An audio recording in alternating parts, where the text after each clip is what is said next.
നിങ്ങൾക്ക് കണക്കറിയോ? ആ അത്യാവശ്യമൊക്കെ അറിയാം. എണ്ണാനൊക്കെ അറിയില്ലേ? ആ. എന്നാ ഇതെത്രയാ? അത് 6. ഇതോ? അതും 6. ഇതോ? അതും 6. ഇതോ?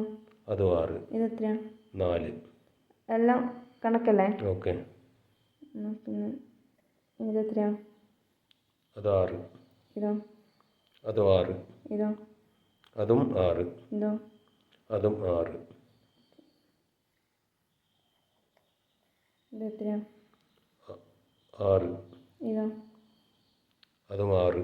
ഇതോ? അതും 6. ഇതോ? 6. ഇതെത്രയാ? 6. ഇതോ? 6. ഇതോ? 6. ഇതോ? 6. ഇതെത്രയാ? 6. ഇതെത്രയാ? 6. ഇതെത്രയാ? 6. ഇതോ? 6. അപ്പോൾ ഇവിടെ 4 എവിടെ? 4 ആരോ കൊണ്ടുപോയല്ലോ. അതെങ്ങനെ ശരിയായത്?